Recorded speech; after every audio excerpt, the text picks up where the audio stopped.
Olá, sejam todos mais uma vez bem-vindos ao C-Pop, o podcast de cultura pop do Correio do Povo. Eu sou o Carlos Correia e aqui comigo o Márcio Gomes. E aí, Márcio, tudo bem? Tudo certo, Carlos? Tudo. Já tinha idade para doar dinheiro às criancinhas da África comprando o seu... Não era CD, né? Nem existia CD na época.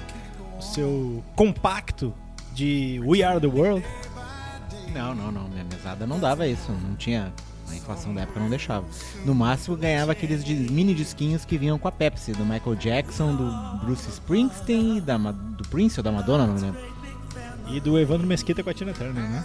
Também tem essa. A Blitz, inclusive, dizem que acabou por causa disso. Mas enfim, hoje a gente não vai falar de Blitz, mas a gente vai falar um pouco de Michael Jackson, porque a gente vai falar desse documentário que saiu agora na Netflix sobre a produção de We Are The World, um single bastante famoso nos anos 80, que agora ganhou um documentário que em inglês se chama The Great Night of Pop, e em português virou A Noite que Mudou o Pop. Está disponível na Netflix, então a gente vai falar aí sobre esse documentário. Mas antes, só lembrar também, né, que a gente está com nas plataformas de streaming, né, obviamente. No YouTube dá para deixar pergunta ali nos comentários, assim como no Spotify também tem aquela caixinha de perguntas. Então sintam-se à vontade a participar do programa, seja com perguntas, seja com comentários, ou o que for, certo? E já aproveita para seguir a gente lá, também seguir os perfis do Correio do Povo nas redes sociais. Agora sim, feita a nossa introdução, vamos lá, Thiago, sobe a trilha, que provavelmente vai ser We Are The World, e a gente começa.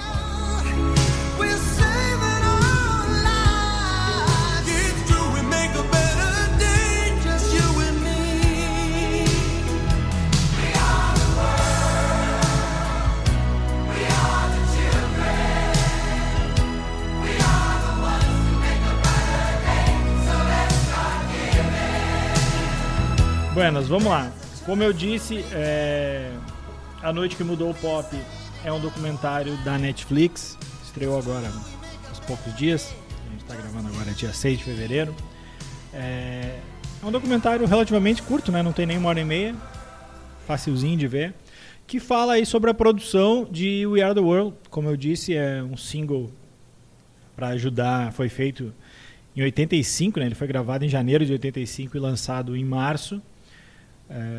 Para arrecadar dinheiro e para ajudar na questão da fome na África, né, que era uma questão bastante importante na época. Se passaram lá 40 anos e continua sendo uma questão importante. E o pior é que nem tem mais Michael Jackson para fazer um single do peso desses. O documentário, bom, a gente não vai fazer sinopse aqui porque, enfim, a sinopse é essa, é meio que um making off, né? Mas acho que com depoimentos, né? Tem depoimentos de vários dos que permanecem vivos. Tem alguns trechos de alguns personagens que já morreram, né? Acho que fala o Harry Belafonte, mas tem vários trechos agora, né? Do Lionel Rich, da Diana Ross, da Cyndi Lauper, e por aí vai. Márcio, de uma forma geral, assim, gostou, não gostou, te surpreendeu, é mais do mesmo, o que tu achou? Não, ele não surpreendeu, ele esperava mais ou menos aquilo ali, mas eu acho que ele é um documentário divertido, né? Ele não é um documentário extremamente crítico, por exemplo, tu não tem grandes podres ou pessoal falando mal de ninguém ali, com exceção do Prince em algum momento, porque o Prince não quis participar, mas mesmo assim, mesmo as críticas ao Prince são, né, bastante leves e tal, mas ele é divertido, ele tem várias histórias de bastidores, algumas que eu não sabia, as imagens são muito legais, né, do pessoal gravando, de alguns completamente, Bob Dylan completamente desconfortável ali, tipo aquele cara que tá no trabalho em grupo e não queria estar no trabalho em grupo ali, né, fica completamente perdido. Então tudo isso dá um peso maior, assim, pro documentário pelo que ele foi, porque a música em si é chata, né, a música é um hino meio mala, assim, mas se propunha arrecadar dinheiro, que era uma coisa bem em voga na época. Um pouco antes a gente teve o Live Aid, tanto é que eles levam o Bob Geldof ali, né? Bruce Springsteen fala isso, né? Que apesar da discussão estética da música, ela era uma ferramenta e pro que ela se propunha, ela cumpriu, né? Ela tinha um refrão pegajoso, né? Todo mundo sabia cantar o refrão, né?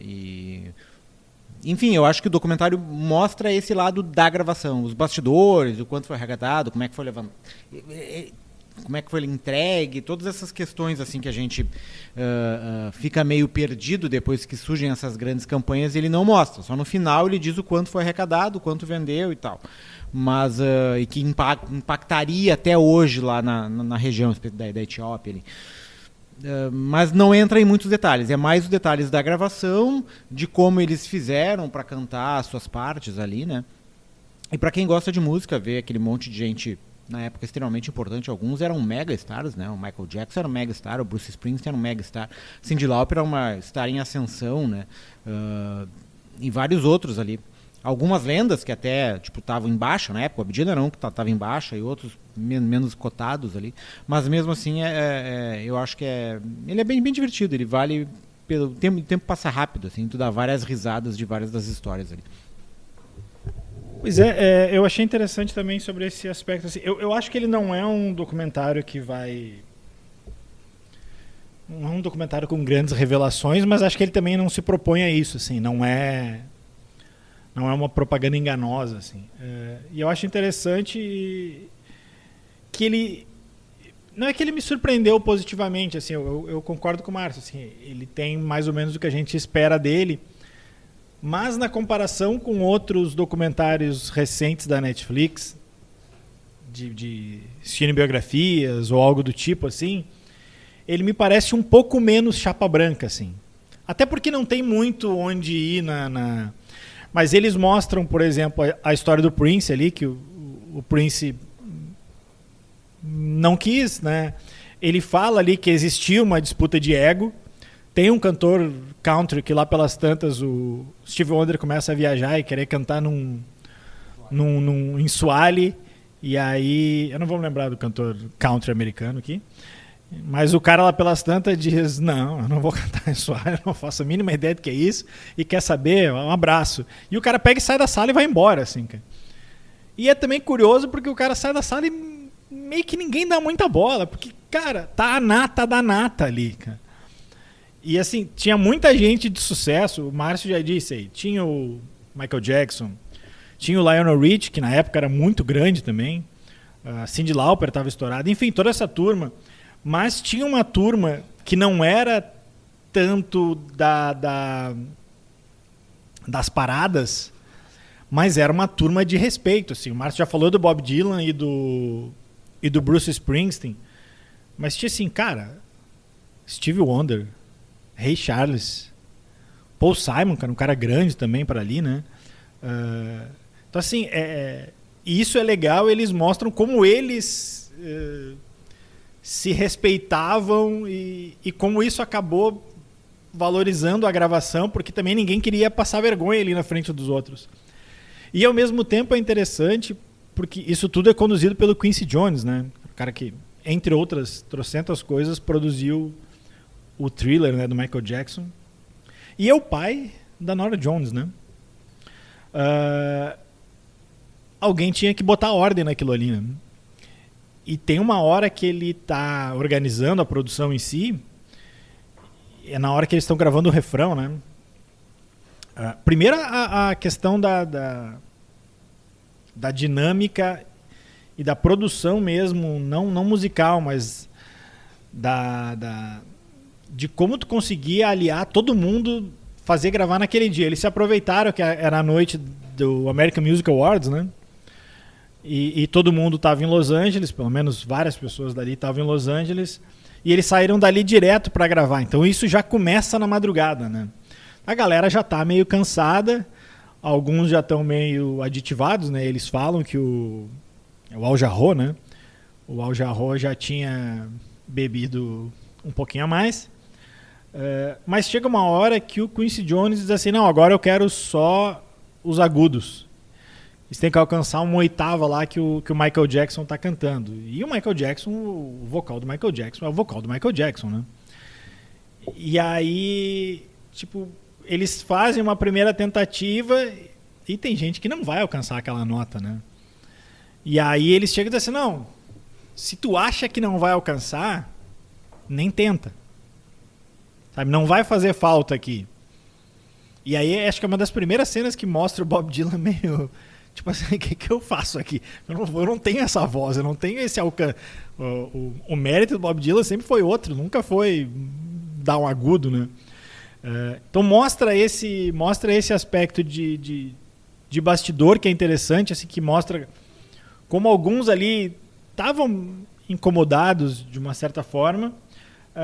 Achei curioso de algumas pessoas não estarem ali, né? E eles falam que eles chegaram a brigar porque eles estavam entre a Madonna e a Cyndi Lauper, né? E eu custo a entender porque eles fecharam na Cyndi Lauper. Se é coisa de gravadora ou o que é.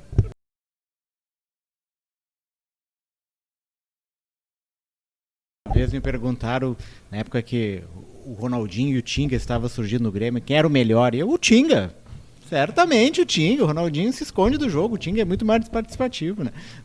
Não, só fazendo um fact-checking aqui, Carlos, a Nora Jones é filha do Ravi Shankar. O Quincy Jones é pai da Rashida Jones. Ah, exatamente. Da atriz que fez o Silo ali e tal. Isso. Misturei as bolas. Mas enfim, então ali tem essa parte da produção que assim, não é todo mundo que estava... Não era todo mundo, não era algo homogêneo, assim. E para tu fazer uma música, que assim, era uma música pop, assim, ela tem uma levada de hino, né? Eles falam ali, a composição era para ter sido feita pelo Stevie Wonder e o Lionel Richie, o Michael Jackson, acabou que o Stevie Wonder disse, não, deixa aí que eu vou ver, e sem trocadilhos, não viu nada, né? Foi deixando. O Lionel Richie e o Michael Jackson já fizeram, até que ele, enfim, o Stevie Wonder chega depois lá no estúdio e já está tudo pronto. Mas assim, eles falam que era para ter uma levada mais de hino do que de balada, né? E de fato tem, é música que tu lembra o refrão até hoje. Eu estava até olhando na discografia do Michael Jackson, porque essa gravação é posterior ao Thriller, mas depois, antes do Dangerous, que é de 91, ainda teve o Bad, né? No Bad não tem nenhuma música assim, mas no Dangerous tem duas que são o Heal the World e Will You Be There, que tem essa mesma levada assim de hino e uma coisa meio coral, uma levada meio gospel também, que eu acho que ele carrega um pouco daí também. E assim, é uma música pop também, não é uma música muito longa nem nada.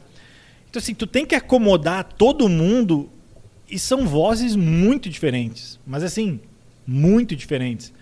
E ali tu passou a madrugada para gravar uma linha, né? Tu grava uma voz, assim.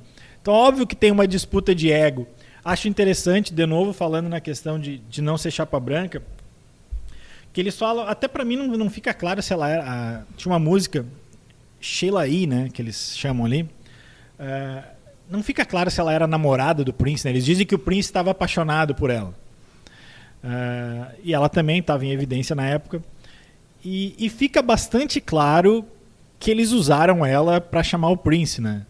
E ela fala isso, que o tempo todo eles perguntavam para ela, e o Prince, e o Prince, e o Prince. Isso madrugada dentro, assim. Até que chega uma hora que ela percebe, assim, todo mundo vai ter seu mini solo ali, e eu tô só no refrão.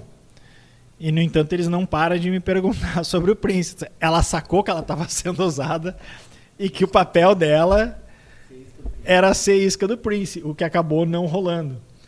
Então, assim, eu acho interessante que ele mostra isso, assim. E para mim, assim, é legal ver a nata da nata interagindo. E eu tinha uma impressão de que esse era um projeto mais do que ninguém do Michael Jackson, e o documentário me mudou essa impressão, assim. Eu acho que é tanto dele, acho que o Lionel Richie teve um papel que eu confesso que eu não sabia que era tão grande, assim. E E naquele Dream Team ali, pra mim, quem mais se destacou não sei o que tu achou mais, mas pra mim, assim, o camisa 10 ali, pra mim, era o Stevie Wonder. Não sei, o Stevie Wonder funciona até como coach, né? Ele ensina o Bob Dylan a cantar como o Bob Dylan, né? Ele começa a imitar o Bob Dylan, e o Bob Dylan tá meio perdido, ele diz, canta assim, do jeito que tá. E o Bob Dylan daí começa a rir, pega confiança e canta, né? Sobre a questão do Prince, voltando um pouquinho, tipo, na época tinha uma rivalidade bem grande entre o Prince e o Michael Jackson, assim. Então não sei se isso também, que não é explorado no documentário, mas também não sei se isso não contou, já que era um projeto que, embora tivesse uma participação grande do Lionel Richie, também era um projeto do Michael Jackson, assim. Então tinha essa disputa de paradas ali entre os dois. Mas eu acho que sim, eu acho que tanto o Stevie Wonder, o Ray Charles meio deixado de lado, até tem o Carlos fez uma brincadeirinha meio, né? Foi ao natural ali. Mas tem uma cena que eles comentam isso também, que tipo, o Ray Charles queria ir no banheiro e quem levou ele foi o Stevie Wonder, né? Foi levar. Deixa que eu te mostro, né? Então, e são essas coisas que pra mim, assim, mais do que todas as outras, dão um sabor pro documentário, assim. Que é um documentário que, pra mim, ele só existe porque o Get Back existiu antes, né? Porque o Get Back tornou essa coisa de gravação e de bastidor atraente, assim, mostrando como é que era a gravação do álbum do Let It Be dos Beatles, aquele documentário de 6 horas de duração do Peter Jackson. A partir dali, vários outros projetos saíram mais ou menos nessa linha, e o documentário musical parece que ele ganhou um novo, pelo menos no mainstream, ganhou um novo frescor, assim. E esse é bem calcado nessas coisas, mostrando como é que era a gravação, como é que um gravava um vocal, como é que o outro não conseguia, como é que estava vazando um som na hora da Cyndi Lauper e ela começa a brigar com os caras, vamos parar de rir quando eu tô cantando, mas no fim era os colar dela que estava vazando, ela teve que tirar os colar para não vazar no microfone. Então todos esses detalhes que a gente não fica sabendo, não serem entrevistas, mas ali ele tá te mostrando, né? Tu tá vendo a coisa acontecer, assim. Então eu acho que vários outros documentários nessa linha vão começar a surgir nos próximos tempos, assim, no futuro próximo, muito calcado por esse caminho que o Get Back, se não inaugurou, pelo menos desbravou, assim. E nesse aspecto também é curioso, porque assim, a galera já tá meio eufórica da saída da premiação, e tá todo mundo ali esperando começar propriamente o single, né? Cada um fazer a sua parte. E são, além de vozes diferentes, são estilos muito distintos, né? O rock até não tem tanto, tem o cara do Journey ali, né? Era pra ser o Huey Lewis ali, um cara mais rock também, né? Mas também rock ali não, o glam rock ainda não tava em alta e as bandas ali dos anos 70 já estavam mais em baixa, né? O rock ali era o Bruce Springsteen, que era o cara que tava estourado com Born in the USA, era o Bruce Springsteen que tava... Mas assim... E a galera tava meio empolgadaça ainda no começo, né? E o Quincy Jones chama o Bob Geldof para falar sobre a situação na África, né? Que era para botar a galera para baixo, assim, pra galera sentir o peso da música, assim. Porque tem um deles ali, eu não lembro se é o Huey Lewis que fala, que tipo, eu fui convidado e tal, e aceitei porque, pô, era um projeto com um monte de gente foda, né? E o Quincy Jones envolvido. Ele revela, assim, não fazia a mínima ideia do que estava acontecendo na África, mas era um projeto do Quincy Jones. Vamos lá. Então, assim, tem esses bastidorezinhos, assim. Tem horas que eles estão gravando ali, a câmera dá uma girada. Cara, tá a Tina Turner. Sabe, a Tina Turner. E ela tá com uma cara de enfadonha, do tipo assim, cara, vamos gravar logo isso aqui, são 4, 5 da manhã. Assim como tem bastidores legais, que é aquilo assim, se fosse hoje, já tinha viralizado. E eu acredito que aquele vídeo, assim, logo tá no YouTube, que é o cara que idealizou bem do começo a história, é o Harry Belafonte, né? Que é um cara... para essa geração é difícil dizer que é um cara conhecido, né? Mas é um cara bastante renomado. Talvez o mais fácil de dizer seja quem já viu Esqueceram de Mim, Os Fantasmas Se Divertem, as músicas principais dos Fantasmas Se Divertem estão ali, são dele. E quando o Quincy Jones homenageia ele, diz, quero uma salva de palmas pro Harry Belafonte, que foi quem começou isso. Eu acho que é o Al Jarreau, né? Algum outro ali começa a puxar a música dele, aquela... E aí todo mundo começa a cantar, assim, cara. E acho legal, assim, que ali é todo mundo no mesmo nível daí, né? Não tem idolatria nem nada. Da mesma forma como acho legal quando uns começam a pedir autógrafos uns pros outros, assim. E assim, é o Bruce Springsteen com autógrafo do Paul Simon, sei lá. É tudo num outro nível. Eu queria fazer um exercício com o Márcio aqui porque a gente está falando de vários artistas que têm um peso enorme, tiveram um peso enorme, né? Alguns deles ainda têm, né? Mas que para uma galera de hoje em dia, pelo menos os 30 menos ali, talvez seja difícil de mencionar. Eu vou falar alguns nomes aqui e o Márcio me ajuda com outros. Assim. Era como se hoje eles juntassem para fazer uma campanha, na mesma campanha, sei lá, Taylor Swift, Beyoncé, Miley Cyrus, que ganhou agora, a Shakira, o Jay-Z, o Harry Styles, porque a galera mais do pop, né, do que qualquer coisa. A Madonna ainda, porque tem a turma que dá o peso de crítica, assim, digamos, sei lá, a Madonna, o Elton John, o Bob Dylan continua. Esses caras já estão numa idade mais, né? Bob Dylan certamente não participaria do negócio desse hoje. Seria um projeto idealizado pela Taylor Swift e a Beyoncé, né? As duas gravariam a música. Embora só a Taylor Swift hoje já poderia fazer, essa música já teria vendagem suficiente, não precisaria juntar tanta gente. Acho que só a Taylor Swift fazendo uma música dessa já funcionaria. Teria, como falou, Harry Styles, o Jack White entraria com a parte do rock ali, porque é outro pavão de festa, tá em tudo quanto é lugar, então o Jack White certamente. Dave Grohl, obviamente, Dave Grohl. O Bonovox eu acho que sim, seria o Bob Dylan. O Bonovox seria o Bob Dylan daquela época, né? Quem mais que a gente poderia botar nessa parada aí? Tem uma turma do rap daí também, que eu não conheço tanto. Pode estar lá o Jay-Z, mas sei lá, Bunny, enfim, a Billie Eilish. Billie Eilish. Assim, é só para dar uma ideia de como... A Billie Eilish. We are the world, we are the children. Aquele coisa ACMR, né? Mas assim, só para dar uma ideia do que era aquele time, assim. Não era... são artistas, tipo, juntaram uma turma. E eles conseguiram fazer aquilo de forma quase secreta, né? Até poucas horas antes era meio que um projeto secreto, né? É que na época as coisas não vazavam tanto que nem agora, né? Hoje, tu sabe quando é que a Taylor Swift vai sair do Japão e quando é que ela vai chegar aqui no Super Bowl. Tu tem todo o itinerário dela, tem a embaixada do Japão emitindo comunicado sobre isso, pessoal nas redes sociais discutindo. Na época não era assim, né? As coisas demoravam um pouco até para chegar aqui, né? Uma coisa que era um ano antes, às vezes um disco demorava 2, 3 anos para chegar aqui no Brasil, então a gente ficava sempre defasado, né? Hoje a gente reclama que os filmes, né? Anatomia de uma Queda estreou há 6 meses lá, tá chegando só agora em fevereiro aqui. Mas na época era assim para quase tudo, né? Década de 80 era tudo um pouco mais difícil, assim. Só quando eram fenômenos globais muito, muito grandes, tipo Michael Jackson e o Thriller, aí sim, aí estreava o clipe no Fantástico, né? Os discos começavam a vender aqui, todo mundo começava a dançar a música aqui, então, tipo, essa dimensão. Mas essas coisas outras que não tinham esse alcance tão grande, tipo os Huey Lewis ali, né? Esses caras já menos, já demorava mais, né? Então, acho que é difícil ter uma comparação com hoje por causa que hoje tudo é muito midiático e tudo é muito exposto, né? Os próprios artistas já divulgariam isso, né? Botariam nas suas redes sociais, tô aqui, botariam foto, botariam stories deles chegando, então seria uma cobertura completamente diferente. Isso seria provavelmente transmitido ao vivo por algum canal de televisão fechado ou aberto, né? Não, seria pay-per-view, certamente seria um pay-per-view. Esqueci da Lady Gaga também. E o Elon Musk daria um jeito de transmitir para a Lua ou alguma coisa assim, né? Quem fugiria, né? Quem seria o Prince? Quem é o cara que não, a mulher que não iria para participar dessa história? Né?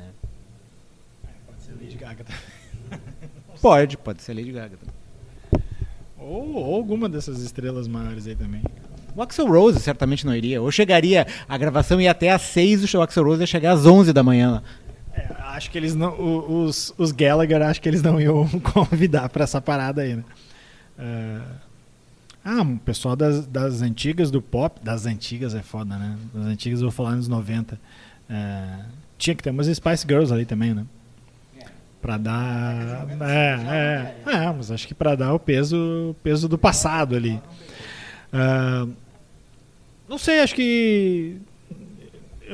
pelo que eu tinha anotado aqui, que eu queria falar, era mais ou menos isso. O do Michael Jackson, assim, de novo, só pegando um ponto assim, para dividir isso contigo, ver o que tu acha. Pode ser a minha, eu tinha uma ideia assim, porque pra mim a voz dele era mais clara ali. Eu sempre associei esse projeto à imagem do Michael Jackson. E pelo que eles mostram ali, ele não foi nem o primeiro a entrar, né? O primeiro a entrar, pós Quincy Jones, foi o Lionel Richie, né? E o Lionel Richie conta que daí eles tentaram o Stevie Wonder não atendeu o telefone. E aí ele foi pro Michael Jackson. Tem outra parte muito boa, né? Que ele fala como é que é gravar na casa do Michael Jackson, né? Que ele escuta um barulho, assim, e caem os livros. E ele vai ver o que é. E a cobra, de novo, sem trocadilhos, a cobra do Michael Jackson. E ele imitando a voz do Michael Jackson, que eu não vou me atrever a imitar aqui. E eles, cara, eu quero acabar de uma vez essa gravação e dar o fora daqui. Mas tudo isso para dizer que eu imaginava que o Michael Jackson teria mais participação. E queria ver contigo do que tu se lembra. Tinha mais, assim, o documentário botou menos um pouco o Michael Jackson, talvez aí por todas essas questões que emergiram do Michael Jackson de lá para cá. Ou de fato a gente que tinha uma imagem que, sei lá, era uma imagem da gente quando criança que talvez não corresponde exatamente à realidade, e é aquilo ali mesmo. Ele tinha o papel de composição, assim como Lionel Richie, e na hora ele era mais um gravando, né? Eu acho que são várias coisas, assim. Acho que, primeiro, tem essa questão da imagem do Michael Jackson ser, né, agora por causa das questões das denúncias de abuso, não chega a ser cancelado, mas é semi-cancelado, eu acho, né? Acho que na época também o Michael Jackson era uma figura tão dominante. Ele era como a Taylor Swift hoje, né? Tipo, ele era tão dominante, tão onipresente em vários assuntos que ele meio que ofuscava tudo que estava ao redor, assim. Tudo que ele participava se tornava ele, porque ele era o grande astro. Tanto é que é um pedestal que ele nunca desceu, né? Lembra quando ele era convidado para os prêmios da MTV e ele dizia, vou receber esse prêmio de melhor artista de todos os tempos. E não era um prêmio, sei lá qual prêmio que era. Assim.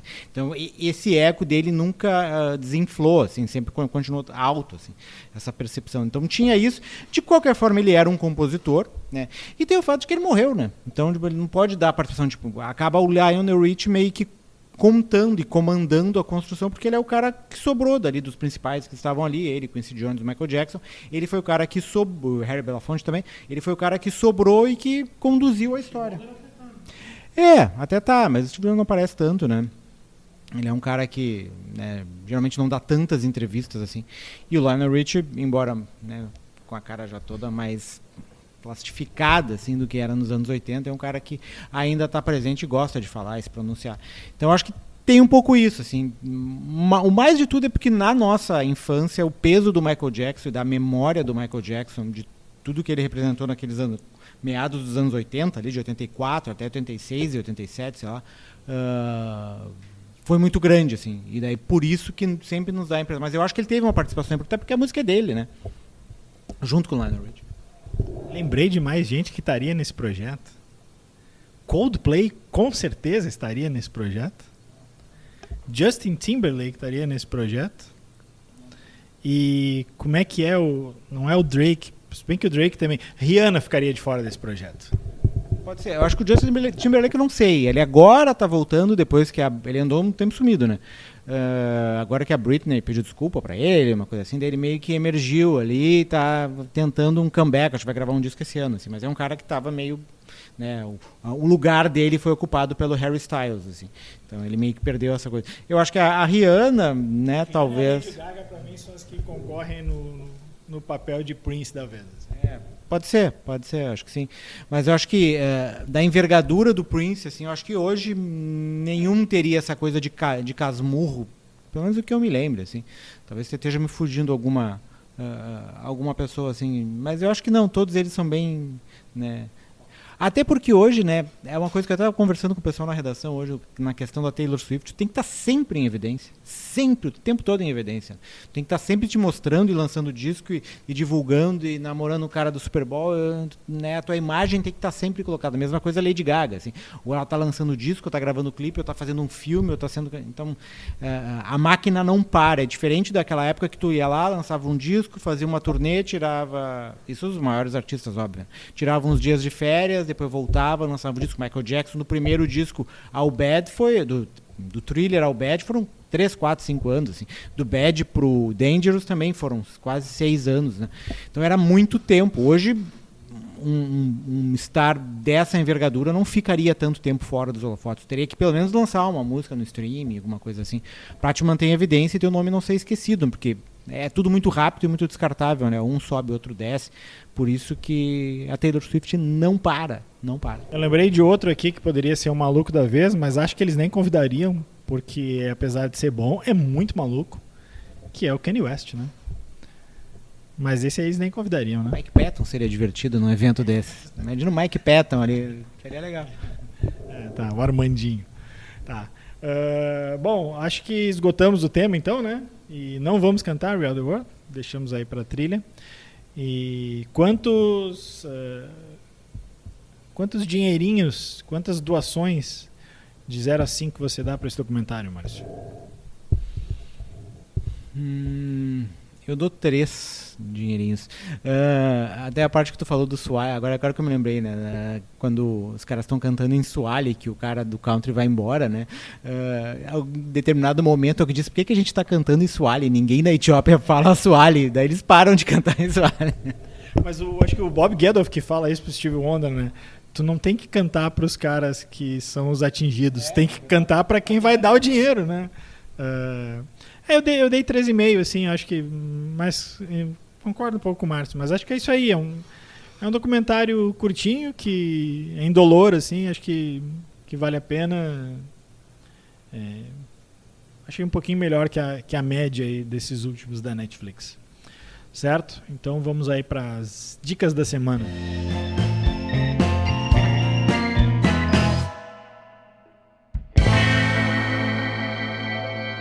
Bom, eu falei pro Márcio antes da gente começar esse programa, da gente fazer uma dica, não chega a ser um segundo bloco, o Márcio já deu como dica, é só porque nós dois vimos o filme, o Márcio já tinha visto, eu vi ontem só, pensei na gente falar rapidinho aqui, incluindo alguns spoilers, de Anatomia de uma Queda, né? Que obviamente nós dois estamos indicando, o Márcio já tinha indicado, eu corroboro agora, mas pra gente falar um pouquinho mais do filme... Então vamos fazer esse bloco de dicas hoje ser um pouco isso, assim. Tentar, até o Oscar, a gente ir fazendo nas dicas os filmes que a gente conseguir ver, falar um pouquinho mais, mas não o suficiente para um bloco, assim, para não... que talvez não pegue tanta gente, assim. Mas enfim, e esse é até mais fácil de falar da sinopse, né? É uma escritora, um casal, né? Um casal com um filho e um cachorro, né?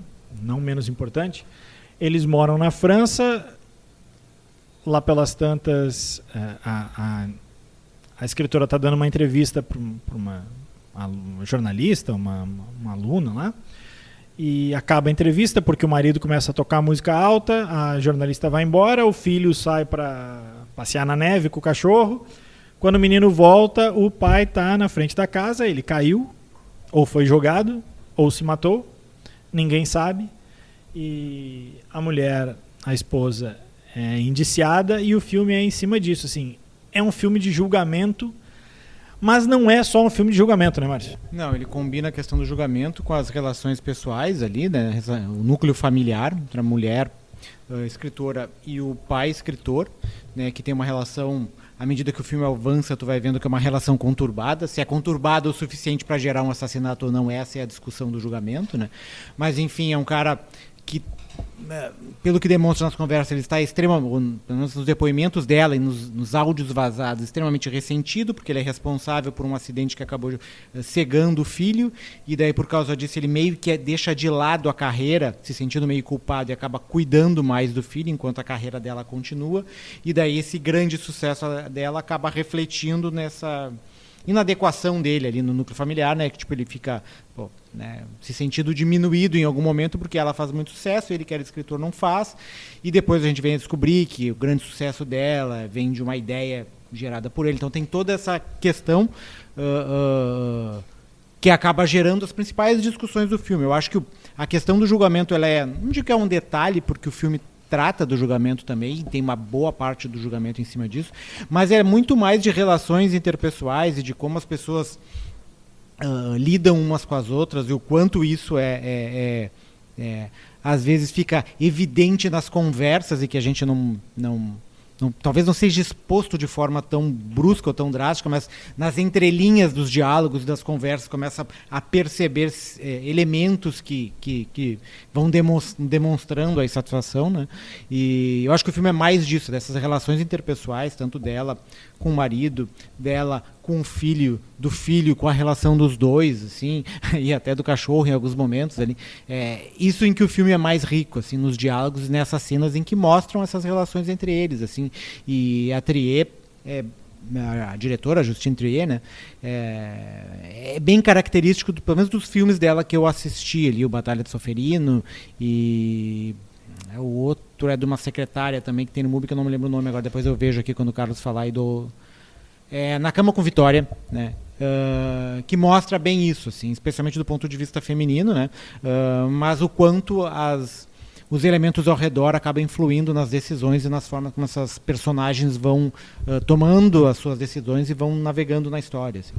Assino embaixo aí de tudo que o Márcio falou, e só completo dizendo uma coisa que eu gostei muito desse filme, que é o fato da diretora confiar na inteligência de quem vai ver o filme, assim. Ele não dá tudo. Tem vários caminhos entre um ponto e outro que tu pode unir como tu quiser. Isso vai... Vou deixar aqui um alerta de spoiler, ainda que eu acho que não seja, mas enfim. Quer dizer, é e não é, mas enfim, deixa o aviso aqui.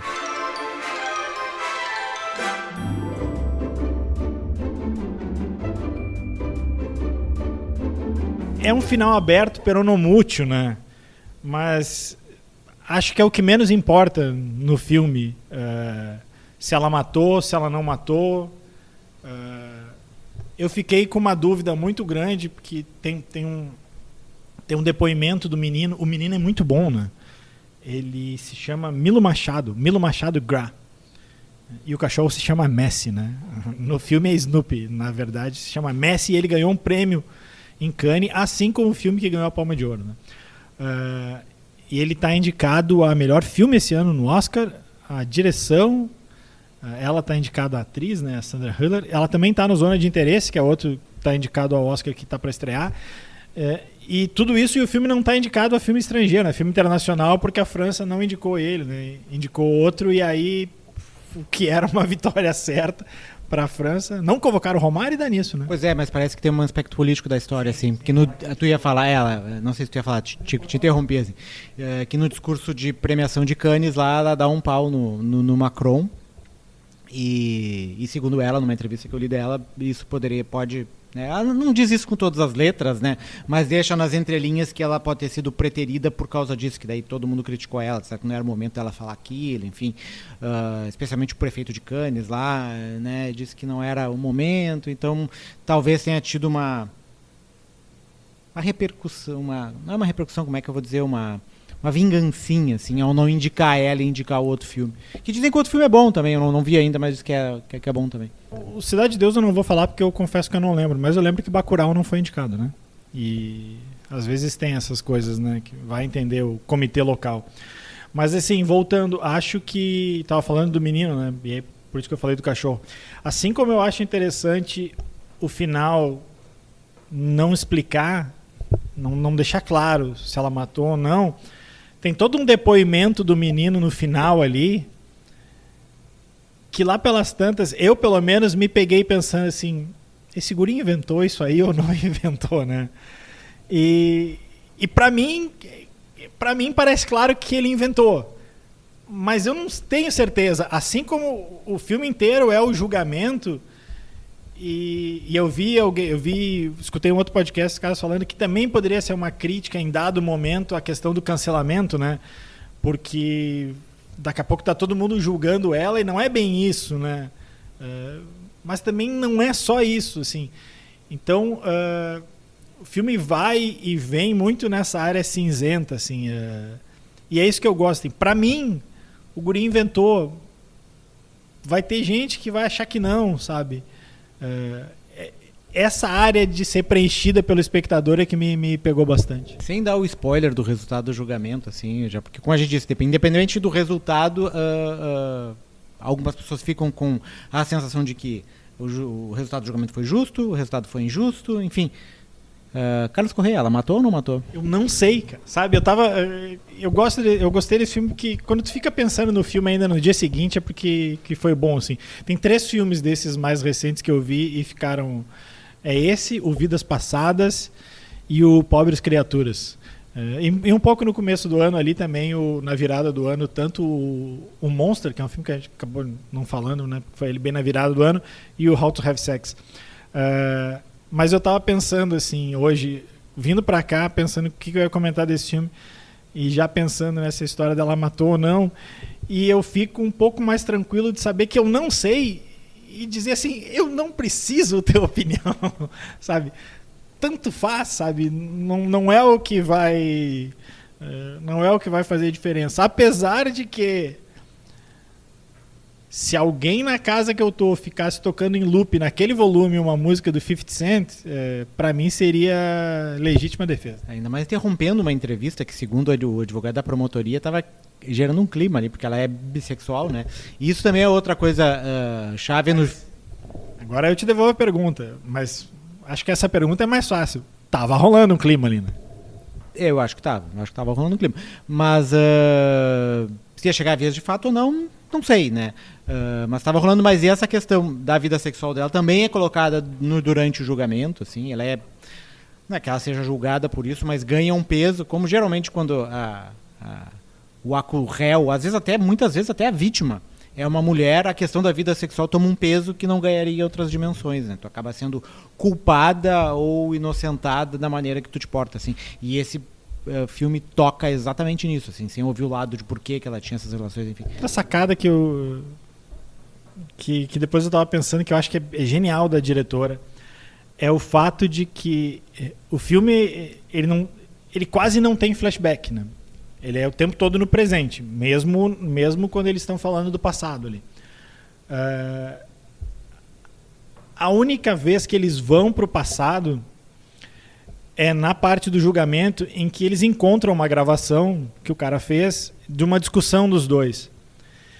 E aí, essa gravação, para quem está ali no julgamento, é só o áudio, mas o filme recria aquilo. Recria não, mostra o que aconteceu. E tem uma agressão. Chega um momento que tem uma agressão. E eu acho sensacional que eles mostram toda a discussão até, 2 segundos antes da agressão. E aí quando chega a agressão, volta para o presente. E te deixa de novo na dúvida. Quem bateu em quem, se alguém bateu, se não bateu. E aí fica tudo ali um duelo de versões. E aí tu acredita em quem tu quiser. Porque a ideia é isso. O conhecimento não liberta muitas vezes, né? Então... o fato de tu ter as informações, de ter todos os dados, não quer dizer que tu vá ter conhecimento total do que ocorreu, né? Isso em vários casos, assim. Tanto de julgamento ou em qualquer outra situação. Eu acho que essa é um pouco a tese do filme, assim. Às vezes a gente não sabe. A gente não sabe. E tudo bem. Ou às vezes cada um tem que dar a sua versão, né? E daí, tipo, Carlos, por exemplo, aqui não acha nada, né? Algumas pessoas vão achar que ela matou, outras que não, enfim. E esse é o final em aberto que é interessante. Porque tem alguns finais em aberto que apenas te frustram, né? Esse não, esse é um final em aberto que te deixa pensar. E teve várias séries, mesmo Sopranos é uma dessas, assim, que te deixa com o final em aberto e tu fica pensando o que aconteceu, e enfim. Mas tem outros que não, tem outros que o final em aberto simplesmente é uma desculpa para tu não saber como terminar o filme. Ou a série, no caso, né? Ou alguns finais que nem, né? É que todas as pessoas estão mortas, né, Carlos Corrêa? Finais de séries onde todo mundo morreu. Vamos acabar esse programa antes que a gente discuta por causa de Lost. Bom, como foi no Dicas da Semana, a gente não vai dar notinha, mas deu para perceber que ambas seriam notinhas altas, né? Então a gente vai ficando por aqui. A gente volta na semana que vem.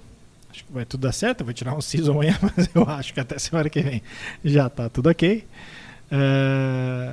Até lá. Tchau. A edição do programa foi do Thiago Basso. Certo? A gente volta na semana que vem. Agora sim. Um abraço. Tchau.